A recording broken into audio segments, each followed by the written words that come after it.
Hey, Mark. Yeah. Hey, Brian Roberts. How you doing? Good, good. Hey, I'm wondering if you have any listings coming up. I've been kind of light lately, so. Uh, oh, okay. Oh, yeah. Okay. Yeah. Well, okay. Well, give me a call if anything comes up. All right. Thanks. Bye bye. Hey, Cassie, it's Brian Roberts here. Just giving you a call because I've been pretty light lately and am wondering if you have any listings coming up that I can get in on. So, if so, I sure would appreciate the call. You can give me a call back at 707 Mike. Hey, Joan, Brian Roberts. Brian Roberts. Yeah, hi. They're good. They're good. Thank you. Oh, yeah. Oh, your diabetes.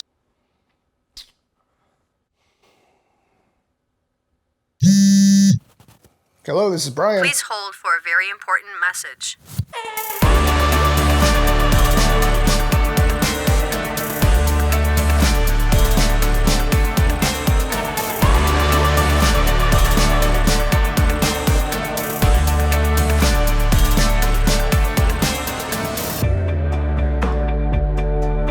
Okay, so admittedly, this hasn't happened to me, but I know that it's in the backs of all of our minds, those of us who shoot real estate for a living. We in the US have a lot of financial balls in the air right now, and with daily chatter of a slowing economy, which may or may not lead to a recession, along with an environment of rising interest rates for borrowers, what does that mean for us?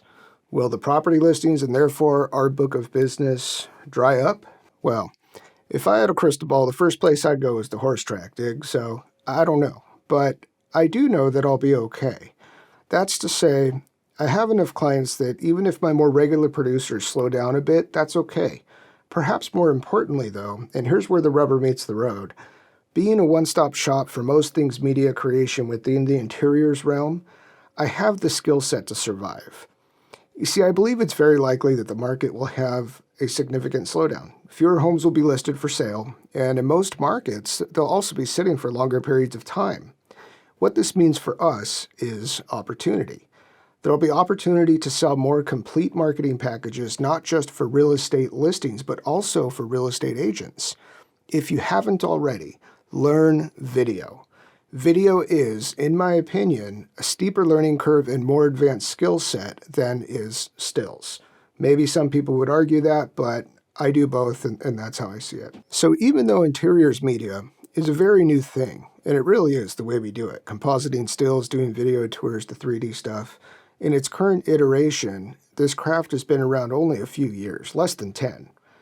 And even though within that period of time, the real estate market has been quite robust, as what we do came of age during the recovery from the 2008 recession, we actually do have a historical precedent for how real estate media businesses behave during a housing slowdown.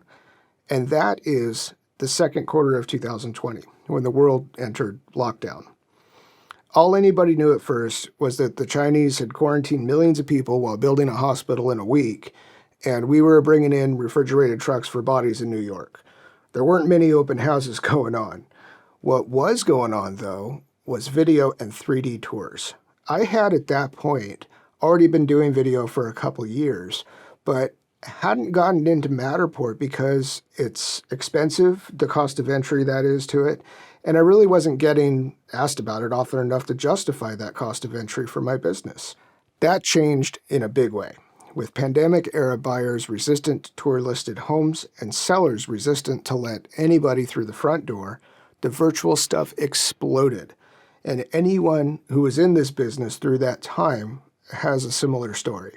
Even if the volume of listings were down, which it was for a few months there, invoices were way up. I think my average invoice grew by nearly 40%. It's a big number, and one that doesn't have some of the hard costs associated with it either. You're already at the property shooting it anyway, so you don't have any additional travel time, fuel costs, etc.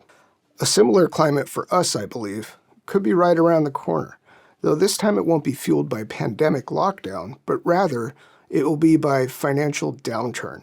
But the result for us is the same. There will, in this scenario, be agents just leaving the business entirely, but not most of them, I don't think.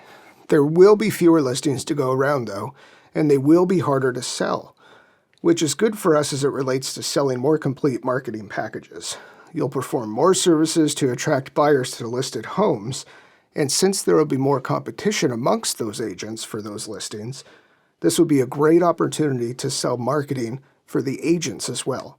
Video agent profiles, builder profiles, real estate firm overviews, local amenity coverage. All of that in this scenario, if we're being informed by what happened in the middle of 2020, will be available for us. So again, learn video, learn lighting, learn audio. These are the things that can't be replaced with cell phones. And I do believe there will be huge opportunities for this work within the residential real estate space. But let me know what you think down in the comments below. And I have just one more word of advice and of caution. When this happens and there's a change in the industry, it's not only the real estate agents, but sometimes it's the real estate photographers as well, who will be more likely to participate in a race to the bottom. I speak to this often enough. Really, you shouldn't do that. You should keep your prices high because this is how we want to make a living. It's a skilled profession and we can do very well at it, but only if you're not out there shooting houses for $100. That doesn't benefit anybody and it will eventually kill your business as well. So anyway, I hope you got something from this. If you did, please like and subscribe and I'll see you again soon. Peace.